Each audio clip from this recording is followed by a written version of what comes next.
This is Take Two. Are you on TikTok and stuff, or are you? I have TikTok, but like I don't really go on it. But someone will say to me, "Do you know that trend on TikTok?" And I'm like, "No, I don't." It will change in a few days. Really? Oh, the trends. They Yeah. they move quick. No, I'd give them 5 to 7 days, And they're gone. and then they go, My and then missus it's has on. TikTok now. That's what she'll always say. "Do you know that trend on TikTok?" And I'm like, "No, I don't." But it transfers then to Instagram. Like after 6 you go months. through it. Yes. It just Blares in my ear, and I'm like, "Knock that off with your TikTok." Just looking at TikToks. Oh my god, Addictive. it's so addictive. Yeah. Like the full slot machine concept that they got down, and time passes, but it's so interesting because it's so entertaining. Yeah, it's like the entertainment industry has changed with it. Oh my god, yeah. You know, Have you followed the writers' strike and all that happening in the US? briefly, I haven't really. Like I've caught snippets. I try my best not to, even though it's important to me. I just will not watch the news at all, or try follow any. I know I should, but I know little bits about it. Yeah. Yeah. What are your thoughts from the little bits? I think it's very disrespectful in the sense for artists that, you know, especially background artists who make a living off that. Because I remember doing some background work here. It was my 21st birthday and I was studying to be an actor, and I got a phone call. They're like, "We're shooting Love Rosie" was the name of the film. They're shooting this. We're shooting here in Dublin. We'd love for you to. I went to some like cattle call basically for like fucking extras, and I was like, "Oh, I'll go." And so me and one of the girls that were studying together went, and she actually got like a featured extra role in it, and I got an extra role, and I got a call, and they're like, "It's on the 24th of May." I was like, "That's my birthday." I was like, "That's my 21st birthday. I'm so excited to do this." And they're like on the phone with me, "Are you sure you want to do it on your birthday? Like, you're getting up at 6 a.m. I was like, "Oh, I'm so excited," because I was so excited. Yeah, work, you know. But I went and I was speaking to other extras there, other background artists, and they were saying to me like, "Oh yeah, like this is my gig." I was like, "What do you mean?" They're like, "This is my as a profession, this is what I do. I show up here, I get paid, and they'll do a whole year or a whole like season of background work and make enough money to get through to the next." But they said they're constantly working. So some people get like 120 to 140 a day, and to like screen someone, just to like what were they saying? They come in, they get them to they screen their likability, and they just use that forever, and they get paid one day. Is that what they were saying? Something like that. It was also about, like, when you write a hit show, for instance, you're not getting that much money, if I'm not mistaken, either way. So, like, let's go back in time. Friends. If you and I came up with the idea of Friends and wrote a banger of a script that became a hit show, you and I would be quite well off afterwards. And the writers are very well off. Yeah. Nowadays, it's not really happening that way. So if you write a hit show, you're not going to get that much credit Right. and money. Which is interesting because when it comes to working in media and entertainment, there's so many roles that go into it, you know. And I don't it's a weird connection that I'm going to come up with, right? But it's like with the RTE gate and all that. It's like you have 5 stars in inverted commas, but then how are you not paying the freelancers or the people that are working like contract work and all that? But then you have huge amounts of money for a radio star in inverted commas, you know? And I think that's the same thing. That's why they're striking. So so the likes of Netflix, Hulu, whatever, have a huge budget. You're spending it on an actor. Yeah. But then it's the writer that's doing it. You know what I mean? An actor can't show up without a script. Yeah. It's an interesting one, eh? And then the counter argument to it is that writers are not writing hit shows anymore or films. It's AI. Is that it's against AI though, isn't it? They're trying to say AI is. I don't know, man. Like it's a weird one because it's. I'm sure you've heard it that like shows or cinema or entertainment isn't the same anymore. Like Like, think about like the cinema right now. We're on Transformers, what, 9? Yeah. You know? But I think like Transformers, sorry, I know, I don't mean to interrupt, but like Transformers is what it is. It's for 16-year-olds, for 16-year-old boys and girls that like explosions and machines and just, Fully. it's an assault on the senses, you know? Exactly. Completely, it's a shock on your like, it's, yeah, that's what Transformers is, you know? Transformers is that, but then it's like Fast and Furious. There's like Fast and number Furious, same yeah, one. Mission Impossible. Mission Impossible. Yeah. But those are the ones that's happening right now, and it's like, we're the Millers? Mm. Where are the newfound classics? Yeah. Especially comedy. And it's an interesting one because it's like, as in they do have a point. Like, Yeah. sometimes you just want those stupid comedies. Yeah, you do. Hangover. But like, and the same thing can be said, like Transformers is that kind of, I'll put it on just to like, be like watching, Yeah. like, no disrespect to Love Island, I've never watched it, so I'm sorry if I've offended anyone saying this, but it's like that stupid TV where you just watch it to switch off. Exactly. Do you know what I mean? Exactly. And they're not doing Yeah. that. So like a lot of people, again, it's America. So like whatever it is, it's going to be like entertainment regardless of Yeah. what side of the argument. But it's like, you're giving us boring work, so you're not going to get paid for it. Yeah, which is disrespectful. So disrespectful. And I don't know, like, because like as a writer, I think in the terms, like, entertainment is different for everybody. Mm. You know, like, I could write a poem, or I could write like a short film, or a recipe for a meal that could entertain you. If you say, give us your recipe, and I'm like, there it is, and you'd be like, Jesus, I got great entertainment out of that. But like, it's all art is, it's subjective. Do you know what I mean? So what you like, I'd be like, how can you like that? Do you know what I mean? And I suppose they're trying to entertain the masses at the same time. It's a tricky one. And even with, like, I know that they are saying like AI, they are protesting AI as well, to say like AI, and AI can't write good characters. No. Do you know that emotion or that experience that you've been through? Mm-hmm. Do you know what I mean? Like you could write, as you were saying earlier on, you know what it feels like to go to Tesco's and forget your card, and the woman behind the counter showing that compassion, that empathy towards you. And it doesn't even have to get as deep as that, but that's the human experience where you might have had the worst day ever, and she's like, "I'll just leave your trolley there, love, it's okay, come back." And walking home, you could be in tears thinking to yourself, "Oh, I can't believe she was so kind to me." Do you know what I mean? Where she's just like, I don't think, AI can get there. Maybe it can. AI will never get there. I think shit gets thrown out of proportion all the time. So I've used AI. I still use AI. It is an amazing assistant. Yeah. Amazing assistant. So what it's really good at is, so it's kind of like a warm-up.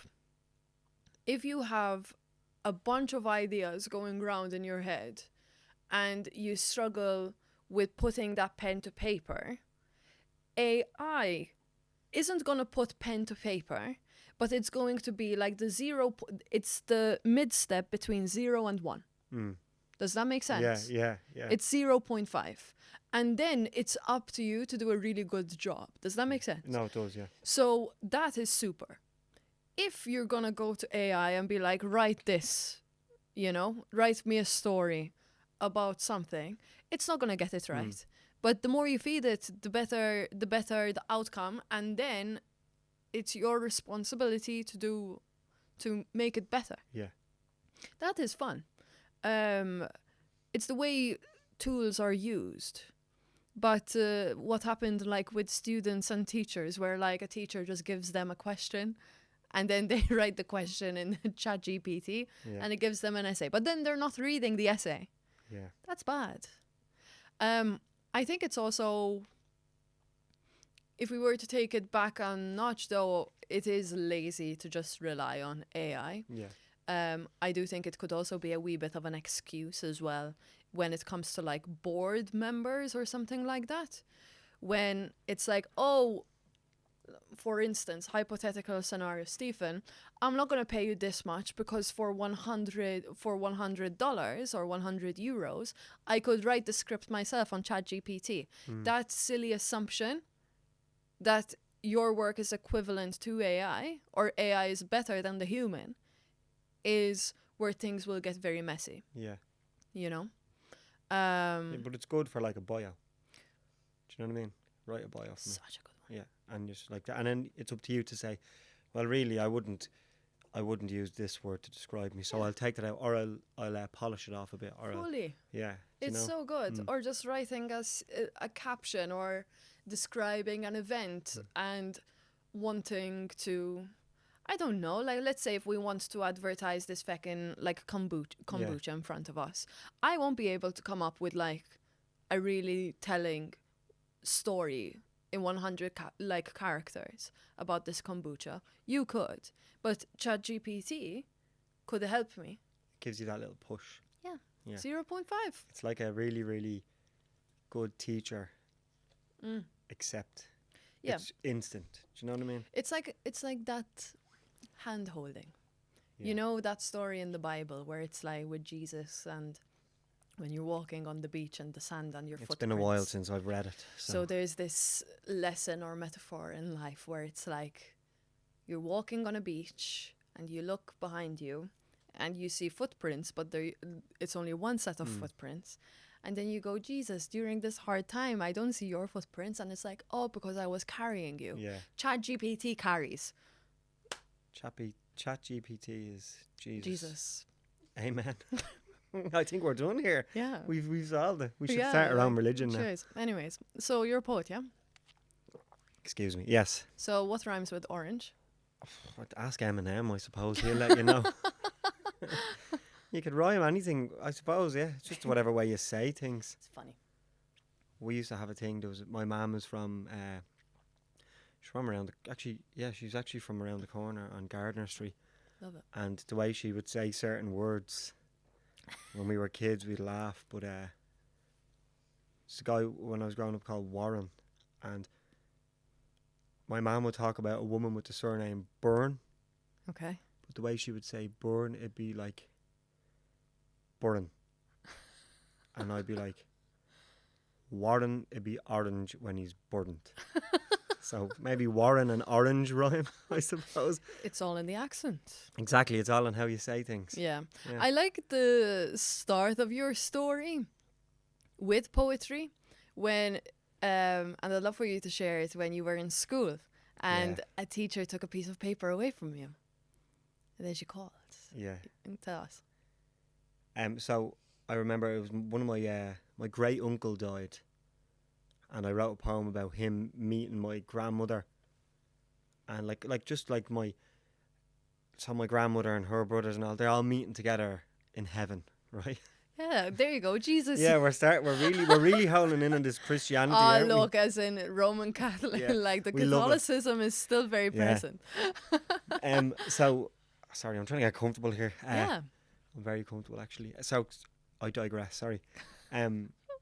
So I wrote this poem about the meeting in heaven, and I remember writing it in school, and I put it in my bag, and I went home. Whatever, I shoved it in the bag and closed it up because I loved hip hop music, and I was always writing rap music about teachers, about how I wanted to get this revenge on teachers, and they're like diss tracks aimed at teachers. Now, were the teachers actually bad for you? Or Yeah, were I you was just a bad for the teenager? teachers, I think. No, I was a terrible student. If you were there to learn, I was getting in the way of that. Like, Really? yeah, I could not afford to mess in school.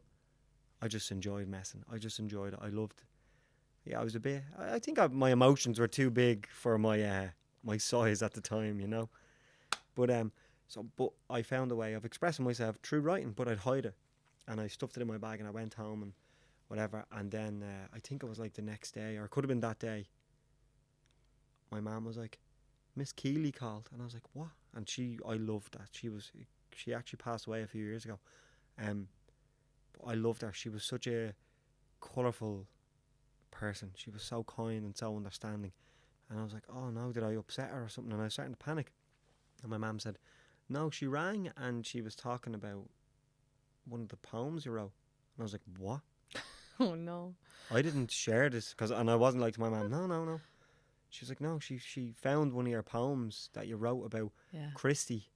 And I was like, how? And obviously it fell out of my bags. But she called my mum, she goes, Stephen seems like he could, if he really focused on this, I'm very impressed with what he wrote. And she wasn't an English teacher, she was an art teacher. Love that.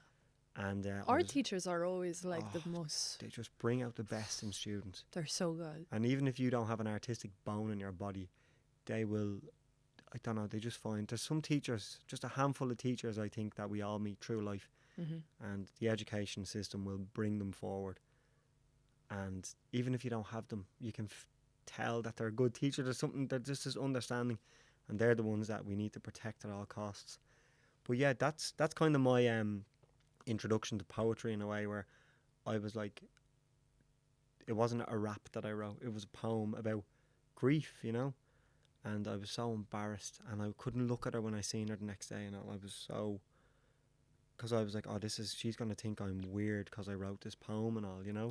Yeah, because like poetry has that stereotype of like sadness. Yeah. And not even weakness, but vulnerability. There's that vulnerability to it.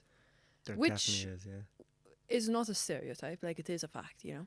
And it's sweet and it's cute. So like I understand that as a 16-year-old I was so embarrassed. boy. Yeah. Yeah, and in an all boys school where no one told you to act this way, but it was kind of, you learned not to express yourself. Yeah. Because you're surrounded by boys who are all trying not to express themselves, and if we only knew that, we'd probably all be grand if we all just went into the toilet and had a good cry together. You know what I mean? You wouldn't have to have this like Fully. stiff upper lip and you know, Like that's a macho-ness to it. which cripples us as young. Yeah. I don't know, like I'm sure it's everywhere in mixed schools, girls' schools, boys' schools. There's a certain way you think you have to behave. And then like writing poetry when no one's looking was kind of my way of expressing myself. And it's interesting that it came from rap as well. Yeah. Because I feel like I've heard a lot of that happening a lot of the time, where it's like first you're looking up at rappers, but at the end of the day them writing their lyrics is a form of like poetry. Yeah. You know, like it is writing. And then you take it back a notch with poetry and spoken word. So probably that's where then it meets like the musicality to it again. Yeah, because I think like even like rap without music is just poetry. You know? Mom spaghetti. We're gonna keep going back to Eminem and Rhyme and He's Orange. so good though. Yeah, he is. He's brilliant. Yeah, off the cuff. But okay, so that happened. You were embarrassed. Did you ever get to not even confront, but did you ever get to talk to your teacher about that poem, or did she bring it up herself? I can't remember, to be honest. I don't recall talking to her about it. Okay. I just recall being bright red the next time I seen her. She was a beautiful woman as well, so I'm sure I was always bright red when I seen her. She's such a beautiful soul as well. Yeah. And yeah, I don't recall talking to her about it. And I loved poetry in school as well. I just wasn't good. I just wanted to mess, you know. And yeah, it was lovely that she did call my mum to kind of encourage me to go down that route and to like she obviously seen, because if you look at my grades in school and all, they weren't great, you know. Even when I applied myself, like I'd be getting maybe C's, do you know. And I'm sure she's seen something that might be able to curtail my messing if I focus on this, and it was something I enjoyed to do. She was probably like, oh, if you focus on that, like surely he'll get through school, because I was finding school very hard as well. But I never really said I'm going to be a poet now and I'm going to focus here. This is what I'm going to do. Gotcha. Even when we studied poetry in school, I was like, this is brilliant. And there's some poems that I'm not going to say quote, because but there's poems that I do remember from school that left such a, I don't know, they obviously, you're so young, and the emotion in the poem and the story just like it left an imprint on me, and I'm like, oh, that's that poem. I learned that in second year, and it's such a grief-stricken poem to learn or something. Do you know what I mean? I have an interesting question though. Like, you know, when I don't know how it is in the Irish school system, but back home, when it came to learning prose and poetry, it was very much like every fucking word in that poem nearly had a meaning. Yeah. Writing poetry now, does every word, not every word, but is there a significant amount of depth to every sentence? No, well, like, look, I can only speak for myself. I think they overdo it. Yeah, they do. I think they're just trying to make children work harder and tire them out. You know, That's valid. but like that's just my opinion. And like the poetry I write, I just use words to get to the next place. Ah. Do you know, like I'll use it just like you use a sentence to get to the next place. And sometimes the way I use language doesn't make sense. Like grammatically doesn't make sense. But it's just the way I speak, and I just might transfer that through to my poems. And I've had people contact me and say, like, that line in that poem just hit me so hard, and I'm like, the word is, can we sit for a moment? Like, that might be the line. Yeah. Like, it just knocked me down. It hit me, you know, for an example, and I'm like, Jesus, I just used that to get to the next place. You know what I mean? I'd never like rhyme for rhyme's sake, do you know? Because sometimes my poems don't rhyme, and that's okay. I think it should be, people always say, oh, it's a poem, you know, rhyme this and rhyme that.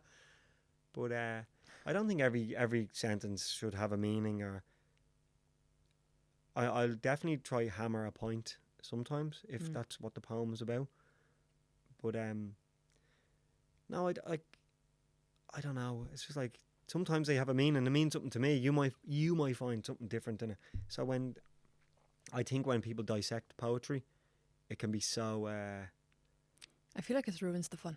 Yeah, and it can, like, I listen to a great podcast called Poetry Unbound, and it's hosted by Padraig O'Tumna, and he will dissect a poem in his own way, and it's beautiful because he's a poet himself, and he's not dissecting, he's just talking about it, you know.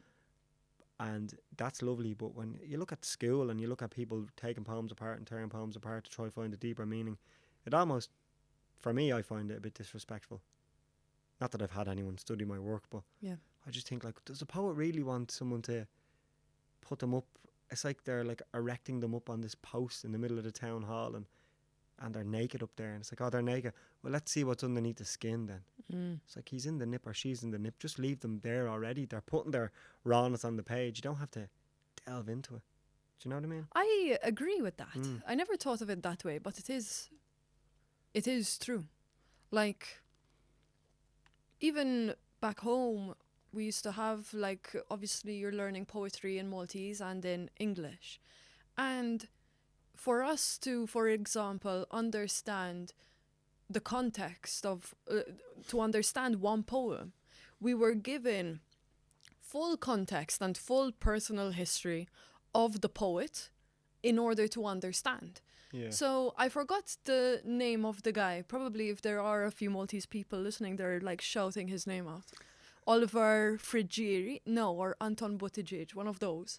But anyways, it was something along the lines of, it was this one poem, and they're like, okay, so what you need to understand is that he got married at this age, lost his wife, remarried, lost his wife again, remarried, he died. And you're 14, 15, like, whoa. And then here's a fucking poem. Yeah. And you're like, I don't need to know that. No. Read the at poem. that age. Fully. But I don't think that poetry should be studied or hammered down teenagers at the rate that it is, because it steers them away from it when they're out of school. Yeah. Prose in general, fiction, you know what I mean? Interestingly enough, I feel like, in fairness, it is with my circle, so it could be very different, but once we got out of, like, mandatory, like, you have to study English, the amount of people that were reading fiction around me just stopped. Really? Fully. And then Rupi Kaur started to trend. So people started, like, I feel like her book was an introduction for people that then wanted to enjoy poetry again. Yeah. Modern poetry, like, why is it not in schools? Why are we being taught, like, God knows what date? Some Not of it, they've introduced some of it. have they? Yeah. Because there's some poets now, like do you know Felicia Philly Speaks? She's been on. No, She's on the but- Leaving Cert. Yeah. Okay, And lovely. She's like, she's brilliant. Yeah. She's based here in Ireland. She's Irish. She's what's she doing? She does a lot of work. She's Okay, she's amazing. But she's on the Leaving Cert. very yeah. good. There's a Back handful of home. poets. Yeah. Back home, it's like Tiger, Tiger Burning Bright, and all of the like. Yeah. It's those ones. You know what I We'd mean? war poems. That War poems. Yes, I remember that. like one of them we'd studied in school. It was Dolce et Decorum Est, Papatre Amore. I feel like that sounds familiar. It's sweet and noble to die for your country. It's the biggest lie ever told. And now, pardon my Latin there, it's probably not up to scratch. I've never studied it. So, but I remember learning that poem in school. And I'm not going to say it's by Siegfried Sassoon. It could be, I don't know, but that name is familiar because it probably came up the next one.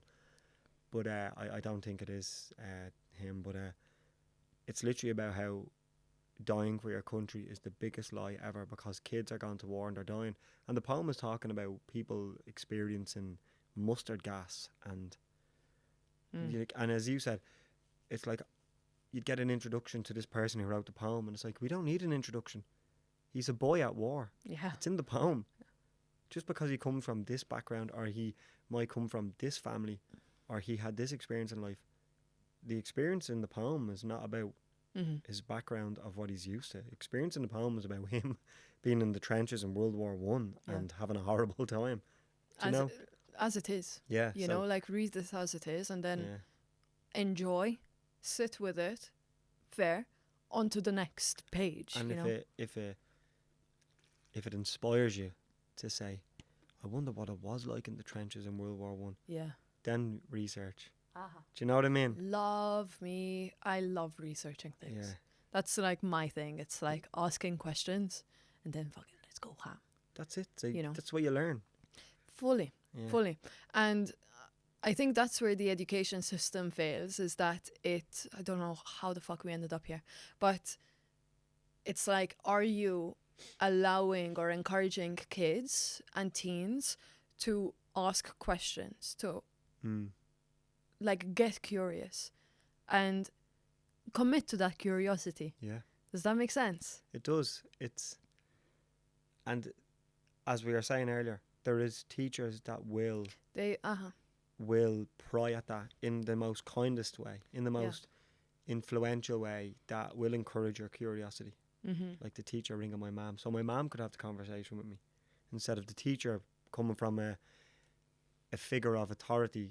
Obviously my mother and father would be figures of authority too, but they're your mother and father before. Well, they're obviously your figure of authority, but if my mum says it to me and then I have that idea, maybe I go into school and talk to her about it and she's like, oh, poetry, I can recommend this, or why don't you do this or that, you know what I mean? Exactly. So there is teachers out there that will. They try. Of course they do. But my friend has a son, his son is, I can't believe his son is not, I think he's 18 in October. Wow. And he was saying to me that he's in 5th year, he's having a rough time in school now. But he knows, or he's going into 5th year, I think, or something, and he knows that he needs to apply himself now. But the teachers have given up because it's taken him 5 years or 4 years to just apply himself because he's a messer. And I really felt that because I was like, oh no, I was the same. And when you wanted to apply yourself then and you were looking for the help of the teacher's like, no, sorry, you've interrupted 3 years of my lessons. This is you now. Now this is the repercussions of that. You know what I mean? And I'm like, school's not for everyone in the sense. I can't comment on the education system as well. I have a friend who we kind of had this argument about the school system failing people. And I remember a few weeks ago, actually, I had a brief discussion with some guy. He's like, I know him through someone else, and he's extremely, like, he's academically intelligent, and he argued with me that the school system doesn't fail anyone, and you just have to apply yourself, and it doesn't fail people. You fail the system. And I took it personal, and then I had to remind myself that I'm not going to see this person for probably 6 or 7 months, and I shouldn't let him live in my mind the way I did. Because That's very. and he lived in my mind for a few days after. And I was saying to Oh. my missus, I was like, that fucker's after wrecking my head. And he's a lovely fella, but he just got to me, and then I had to just let it go. And I was like, no, because his experience in school was so different to mine. He was intelligent. He could afford to mess when he wanted to, but he loved like different subjects. And now he wasn't in my year. He was a year younger than me. But again, my friend that was there, and he was telling me as well, he's like, just don't, like, relax. He had a different experience than us. He owns his own business around the corner, my friend, and he was in school, like, he was a messer. But in terms of like the education system for him and myself, we just weren't interested in it. Yeah. You know, my friend does have a learning difficulty, and he owns his own business literally on Store Street there, and he's opened up a second one soon. And it's like, just because he may have a learning difficulty in school doesn't mean that it's going to affect him outside of school, because when he left school, he just thrived. Yeah. Do you know, because he was in the wrong environment to thrive. That's it. I got into a little bit of a debate, and it's one of those things where this is something that I'm constantly trying to tell myself. Two truths, like two opinions, could be valid at the same time. Yes. You know, and that has helped me a lot. So I had gotten into this debate as well, because I was sent, in my opinion anyways, I didn't enjoy school. I hated it, you know. But it's also because I didn't like the school either. And I was constantly asking, like, to be sent to a different one, and I wasn't allowed to. The moment that I was done, so back home it's like, instead of junior cert, you've got your O levels and your A levels, so it's a UK-based system where you go into sixth form. So O levels done, church school is over, and I had a massive fallout with my parents. It wasn't like, now it's fine. But at the time, it's like, no, I'm going to public school. I'm going to a public sixth form. Yeah. And that was the best decision ever. That, and also I got to choose my subjects. Not that they let me choose my subjects, but the system changes where you drop maths, you drop English, Maltese, everything. So then for my A levels, I did a full switcheroo, and it was sociology and philosophy. And then those are your two main A levels. Okay. And then you've got English. So I chose English as a language. You still need to choose a language. Psychology. My God. And you need a science, so I chose biology. You know? So I dropped basically everything. So it was also the introduction of topics that I liked. Yeah, I was that's always brilliant. like up in the clouds when it came to that sort of stuff. So there's that. But then also, I think that the school system fails in many ways, because it's very much like, you do your homework, you do as you're told, you sit down. And it's like, that is not the only way in which people can learn, you know? Yeah. But I was also a very bad student, where it was C's, D's, B's, you know, B's, and A was only in sport and PE. Okay. Because I liked it. Yeah. It made so much sense. Yeah. My background is also that, like, my parents didn't go far in their education too. So bless them, they were so good, and in that they were like, Deb, if you understand something for an exam, then you can explain it. But I didn't know how to study, because I would just get this, read, I can explain it to you, but then when it comes to the exam, I couldn't put it down pen to paper. So I was just, God knows what my exams were like, you know? Like maths, maths was so funny, because apparently for our year, this is what the narrative is, that in our exam paper, they put an advanced question that wasn't in our syllabus. But I was so bad at maths that I just assumed that I was stupid. So I would still fucking figure it out, you know what I mean? I'd give like full working, answer fucking straight out of my ass on the paper. And everyone left the state exam crying. Yeah, Lads Jesus. are punching walls, and I'm just there like, the fuck went on in this exam, you know? And my mom called me like 3 days later, when like all the workers, you know, she was like, Deb, can you tell me this? Like, how did you find that exam? And I was like, as in it's maths, you know. I'm like, Yeah. I'm shit. And I told her, I'm like, I promised you I would fill out the paper from page 1 to like page 5, like all of it. I'm like, there was no question that I left unanswered. And she's like, all right. Basically, the state average was so low because people couldn't understand the question Yeah. that the pass mark was like 25. So Okay. I You are up the So, top. I got like a C or like a B plus sort of. Wow. But anyways, I digress. They have photos of you all in the school and everything now, do like they? it was so funny. It was just working. But that was it. And so I like despise school in that regard. But interestingly enough, when it came to sixth form and it came to the first term, I had to write my first philosophy essay Okay. as an assignment, and I had to sit down for my first sociology test. Sociology was about feminism. Philosophy was Descartes or something, and don't know if it was artificial intelligence at the time, but it was something about like the soul. Anyways, for my philosophy essay, I just answered the question that was given to me. For feminism, I studied my ass off, but the question that was given in the test was like, which 5 feminists believe in this theory? I was like, I don't know their names. I studied it, but I don't know their names. And I sat down in the car with my dad. He asked me how the test went. And I told him, Pa, like, I studied so hard, but I couldn't answer the questions. And then so that stayed in my mind. Philosophy assignment came back to me, and I got a 50 out of 100. And thankfully, this professor, Jean-Paul De Luca, he wrote it in red. He's like, very good, but you missed the rest of the chapter. So chapter 1 was 1.1 and 1.2.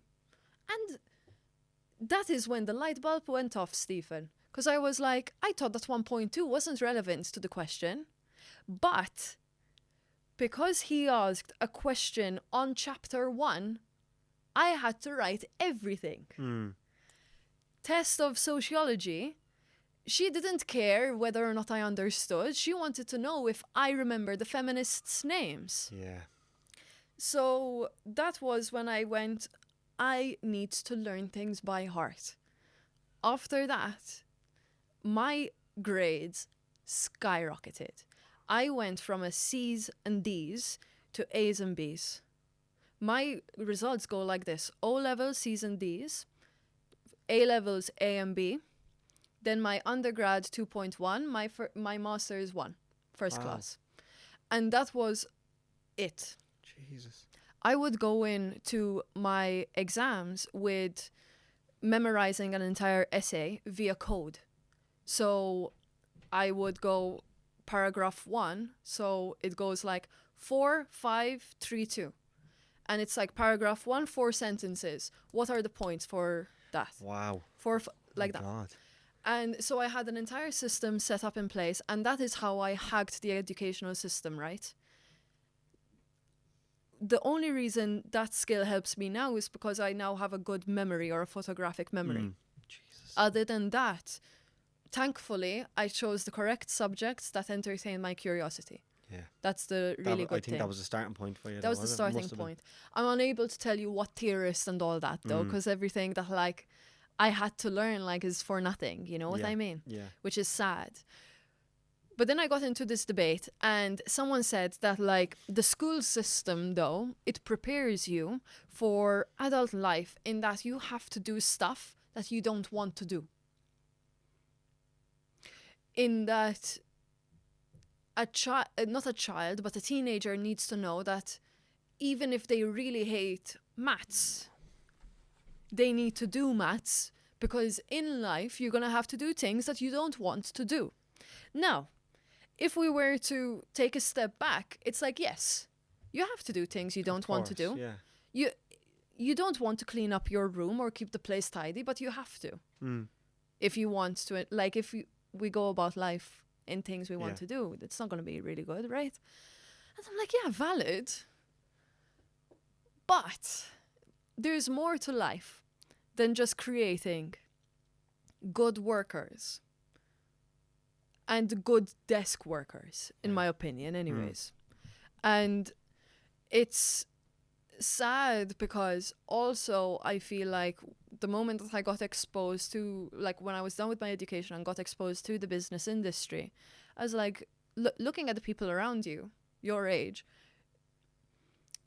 I'm not saying the competition, but like the common sense isn't up. Like it's not there for a lot of people, but their grades are there. Yeah. And you're like, well, where's the gap? You know, like what's happening? And I think that's where like the system fails, in my opinion, because the only thing it's made or it's created is people that are punctual And like obedient. and obedient. But do they have grit? Yeah. Or have they given up? And I think it's just a lot of people that have submitted to fate, in inverted commas. Yeah. It's sad. Mm. And I think we can all kind of slip in there too. We can all, Very easy. we all fall in as well. Very easy. Yeah.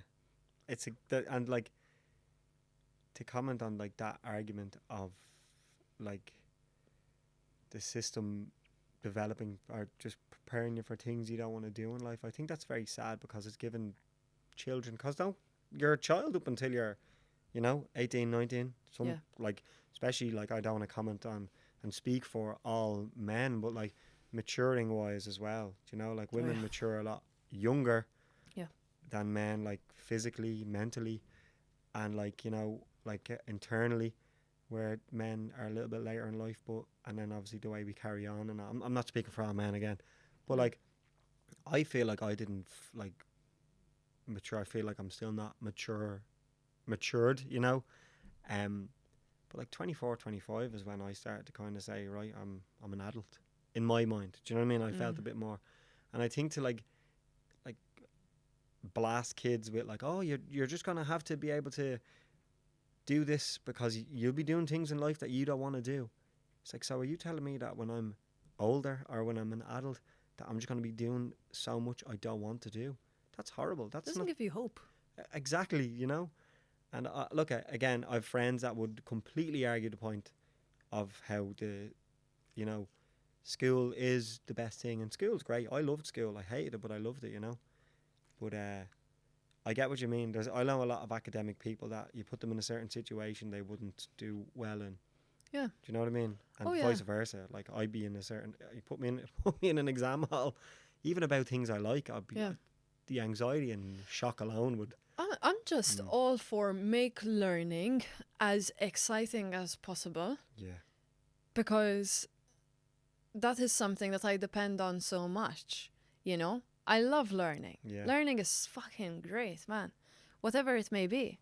There's a poet from Dublin, Colm Keegan is his name, and I'm not going to try and talk his story word for word because I could be romanticising it too, because of the topic we're on, but I don't know whether it was him he experienced this or he was helping a teenager in his adult life, because I know he does a lot of work in schools, but he was talking about it could have been him as well, someone not liking English in school, and they were just so disgusted, they just didn't want to learn, and the teachers were kind of like, no, look, he's just not a good student, but comic books were introduced to the child, and like his reading wasn't, he didn't want to read, he couldn't read, his reading wasn't great, but he was so interested in comics, and then they just kind of introduced him to comics and let him read certain things in school, and his grades just went up because that side of his brain was being fed. Yeah. And it was like, oh yeah, you mightn't have to know Sylvia Plath, you need to know this, but well, let's introduce you to reading this first. Exactly. Do you know, and you're kind of feeding, Uh-huh. it's like, oh, it's all the same in a way, do you know what I mean? It's That's just that, it. but again, teachers have to stick to a syllabus. It's not the teacher's fault. It's the You know, uh-huh. but it's the way it's I have a taught. lot of friends that are Yeah. teachers. I remember that there was a new teacher introduced to us in secondary school, and she was young, and so she would have been friends of the sister of one of the other students. So like, the student kind of like told us the crack. This teacher, poor girl, fucking straight out of college, 22, 23, had all these amazing ideas on how she can help Sculpt the teenager young mind. yeah, like teenagers get excited about maths, Yeah. and all her ideas got fucking thrown out the window because and obviously it meets the criteria. It's one thing if you want to teach, like, you have to tick the box. Yes. The way you tick the box should be creative, should be up for grabs, Yeah. rather than, no, that's not the way we do it here. And that's the sad thing. But then it's like our ideas welcome in other spaces too. But yeah, it is quite sad on that topic, in fairness. And I am not a professional when it comes to talking about education system. It's okay. I give snippets and that's it. But that's just my experience in school. Yeah, know? no. I do think that things might be improving in the system right now. You know what I mean? I really hope, anyways. Yeah. Like, I think the way the world is somewhat changing, although a lot of people might think it's negative, I do think that there is a little bit of openness to certain things and understanding, even like intellectual, like disabilities or something like that. It's like, oh, people understand ADHD or certain children on the spectrum or dyslexia. Yeah. Like, there's so many things that, like, people that you need to welcome to the table rather than push aside. Yeah. And I do think it's improving. And they have like SNAs to help, which they just should pay them more money and give them permanent positions. Please pay them more money. I was thinking there. It slipped my mind, so it's obviously not that important. It will come back to me. Yeah. It always happens when, like, discussions like this, like, the passion comes through. Yeah. And then you're just like, oh yeah, you're here to talk about poetry. Yeah. And it's funny because what you said to me, the first thing you said to me is, you're a poet, and I said yes. And it took me so long to be able to say, yes, I am. Were you shy about it? Yeah, well, not even though I was shy. I just didn't think I was worthy to be titled a poet, But that's just imposter syndrome. Do you know what I mean? Yeah. No, I do get that. It's like you don't want to label yourself that way. It's Yeah. like, I'm not a poet, I write poetry. Yeah. But then you just call yourself what you want to call yourself, I suppose. Yeah, I think it helps admit with the identity. Like, I remember, don't know what book it was or something like that, but it's like, so I'm running for the marathon, like I'm running to hopefully run the marathon, but I don't call myself a runner. But I am running. Yeah, you're a runner. No. It's like when people say, oh, hi, some people text me on Instagram and say, hi, I want to be a poet, or I'm a poet in learning or whatever. And I was like, no, you're a poet. Do you know? I'm trying to be a poet. Not whatever way they word it. It's like Is it when they start making money that they feel like they can label themselves that way? I don't know. I think people think that they need to, Or publish their work? I think people believe that when you're published or you're making money from something, then you have the authority to call yourself this. Yeah. But it's not like, and you're a person before everything. Do you know, you're a person before everything. I went down the rabbit hole of Googling what clothes poets wear and everything. Okay, what are they? I just had to, I was like, would a poet wear this? And what would a poet wear? And I was like, what am I doing? Imagine if you just showed up. Like with a wooden, a wooden yeah, pipe. like a smoke pipe. Yeah. That he had. And that's it, a Man, beret. but And you have to. I know. I have my outfits ready for Yeah, winter. yeah, Now yeah. I thrive in the winter. All my clothes are like, that's where my poetry gear comes out. But it's funny. And again, it's like, I remember doing a performance and I was like, oh, I can't call myself a poet. Like, and then, it was Stephen James Smith. Do you know Stephen James Smith? Sounds familiar. He's a poet from Tala. He's an excellent poet. But I done a gig for First Fortnight with him over in St. Patrick's Hospital, and I was like, oh, it feels weird calling myself a poet. But he came up on stage and he was like, you are a poet. And it was almost like I was getting knighted. Do you know what I mean? Okay. And I'm sure if he heard this, or if I told him that, he would tell me to shut up. It's the most stupidest thing ever to even believe that. Yeah. Because you are what you want to be, I suppose, I agree with you. But then I do think that there has to be a little bit of work that is put, like, it's going to sound silly, but there needs to be something to back it up. Yeah. Does that make sense? It does. And I do like, no, who am I to say whether or not I like something? But like, if you're aspiring to be a poet, what does that mean? Are you writing poetry? Are you putting Yes, it up on Instagram? Or are you just watching? And that's an interesting one as well, because I do think sometimes I fall into the trap of that, where if I want to start writing essays, for instance, the first place my mind goes isn't write an essay. It is, I need to learn how to write an essay. Right. Yeah. Let me find a book on how to write an essay. Let me listen to a podcast. Let me watch a video. No, bitch. Write the fucking essay. Write the fucking essay. Yeah. You know? So we go back to that because it's like, well, if I study and if I get my, for instance, certificate on doing a podcast, then like that, I know how to do a podcast. You know, like there is that learning behind it. Yeah. Whereas it's the work you put into it, and it's the doing. Yeah, the doing is where you learn. The doing is where you learn. Yeah. And I think that's the most intimidating step. To do it. I remember I was studying to be an actor, and I just loved, I think it was my whole wanting approval of an older man as well, because I was like so always seeking approval from my acting teacher. I was taught by a man and a woman, and I was just always wanted the disapproval of him. And I remember when I finished the course and I was speaking to a friend, and she said to me, fuck him. Like, why are you always seeking his approval? Like, you're not going to get it, so just let it go. And you could do drop-in classes for the class as well. So I went back in and I'd done a drop-in class, and I was all this idea of the approval seeking left my head, and I was like, I'm fucking ready. And I just went up and I was doing an exercise with another actor, and it just, the freedom I found when I let that idea of the approval go. Really? But sorry, I'm digressing. No, you're good. It was like I was constantly studying, and I believe you need to be learning. You need to be Yes. doing. It's like a gym. You need to be exercising whatever you're interested in. I do believe you need to be actively doing it. Do you know?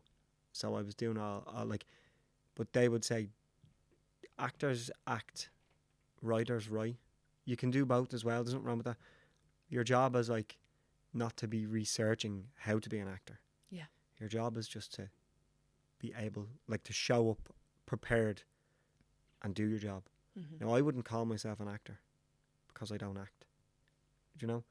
There's times I wouldn't call myself a writer because there's months where I go without writing a poem.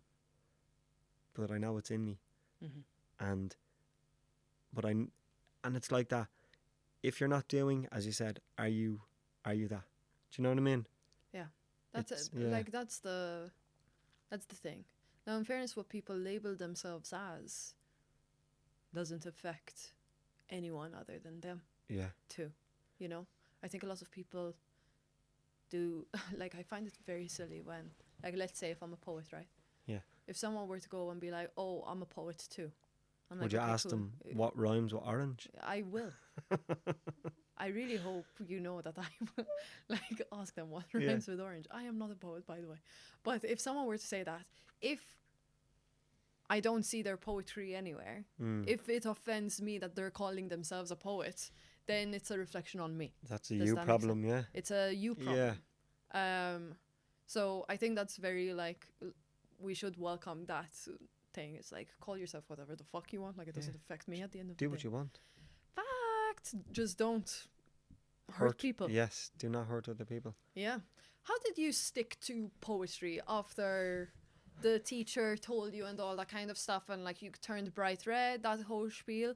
Did it go like, okay, if Miss so and so said she like I'm good, maybe I should? Yeah, I just kind of put that away. I was like, no, fuck that. Oh wow. I was like, absolutely not. But I remember going into school, I went to school in Swords, and I remember going to the pavilions on my lunch break, and I went to Eason's and I bought a book, 101 Poems About War, and I hid that in my bag. I was like, no one can fucking see this, because we're studying poems about war. And I loved them poems because they were so detailed and they were so emotional, and they were against the system.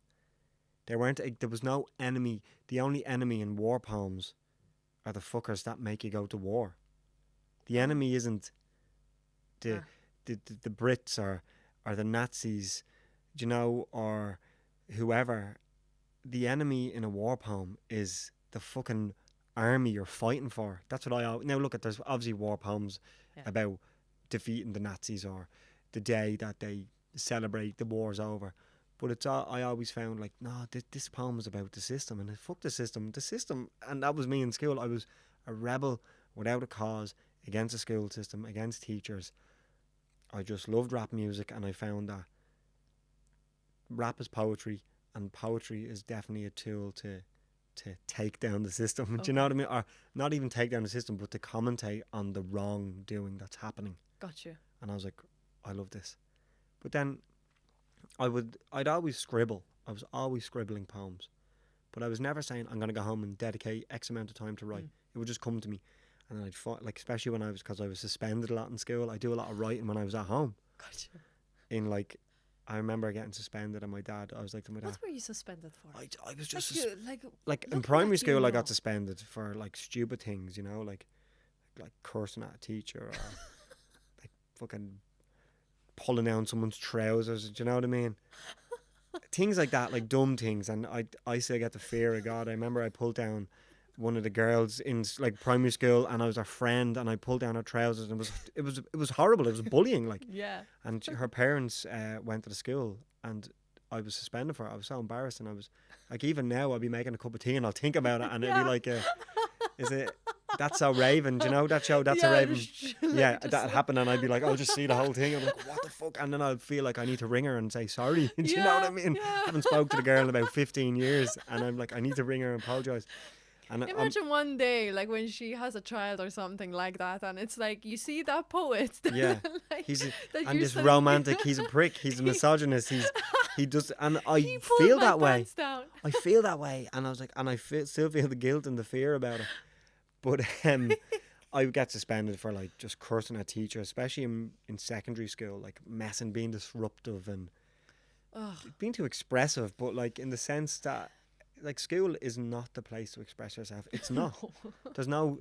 Now, nowadays, I know there's workshops that go into schools and give students the safe space to express. Mm-hmm. They didn't have that when I was in school. Yeah, God bless these workshops. They're popular. Do you know what I mean? Oh, my God. And there's a great one called SOAR that they do a lot of work. They're an Irish company, and they do a lot of work going into schools, and it just seems so...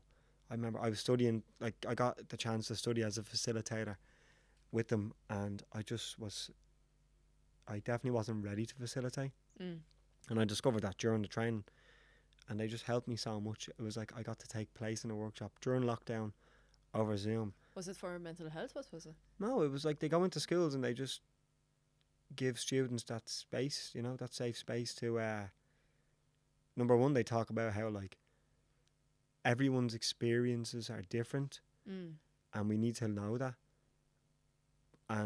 But at the same time, you may have lost a parent or an uncle or a friend, and that hits you hard, and you talk about that, and I say, I never knew that, and I'm in the class, and I say, I never knew that. I don't know what it's like to lose someone, but I know what it feels like to be distraught. And then I say, Deb, that's mad. I don't know what it feels like to lose someone, but I felt the way you're feeling now about this. And then they connect. It's kind of like that, and they're letting kids know that everyone is different, and everyone's experience is the same, but we can relate. Or not everyone's experience is the same, but we can relate to the feeling we feel. I could be getting all this wrong. I am not sponsored by SOAR to talk about them, and this is more than likely why I'm not a facilitator for them. But that's lovely though. Yeah, but they go in, they do exercises. Yeah. I think one of the exercises is walk to the line. It's like, walk to the line if you've cried this week. Okay. Walk to the line if you've cried today. Walk to the line if you cried whenever. Do you know what I mean? Or when was the last time you cried? Things like that. And it's like, okay, you cried today, so did I. I don't need to know why you cried, but I know you cried. And we both expressed a bit of sadness today. Do you know what? She felt the same way I felt today. Yeah. Maybe I'll That's stop. so Maybe I'll interesting. stop fucking bullying or Yeah. I'll stop looking at him different because he's not so different. He's at home raising his younger brother while his parents are drinking. Or, do you know what I mean? Oh, They that's learn. it. They learn so much about each other, Mm-hmm. and it's kind of like that. But they helped me deal with grief in that workshop. Like really helped me deal with certain things. And I was like, if I had this when I was in school, like they encourage other students. Like they're like, it's okay to want to be a rapper. Do you know what I mean? That's it. If I was told that in school by someone, Oh do you my know, God. no, I probably still wouldn't be a rapper, but I would have started expressing my creativity more, I'd say, publicly. I would have been more open with it at a younger age, and I don't know Oh, 100%. what that could have done for me. Like, I'm very grateful where I am Yeah. now. I'm not. Yeah. I there's nothing I wish. I definitely wish I didn't treat people the way I treated them when I was in school. But there's nothing I wish I'd change because I'm in the right place where I need to be now. That's I it. believe. I think that's a weird one for me as well, because when I started to like not even transition into adulthood, but like the moment that my student days were over and all that kind of stuff, at first I was so resentful about my past and all that, because I was very much like, oh, if I had this, or if I was encouraged to be more creative when I was younger, or if I wasn't like made fun of. I loved photography, right? And I always used to say like now I don't care about it anymore. But it's like I used to say, oh, I'd love to be a photographer. I wanted to go into communication studies. All this stuff, you know. Mm. And it's like, oh, what are you gonna do with it though? Yeah. That's a hobby. Will it make money for you? All this stuff. Bingo. And I remember being very resentful because I was like, why wasn't I encouraged? Why was Yeah. I not? But now I kind of go, that gave me a shit ton of resilience. And it also gave me a really good toolkit where even recently I had to kind of admit to myself nearly where it's like I want to be in front of the camera, not because I'm egotistical or because I'm full of myself, but it's because this is what I like to do. Yeah. And if I want to do this, there needs to be a fucking camera involved in order to scale it. But I had to undo and all that kind of like negative self-talk and negative stuff that was told to me, that I was pompous or that I was like, or that I loved myself too much. So, and that caused so much harm. Yeah.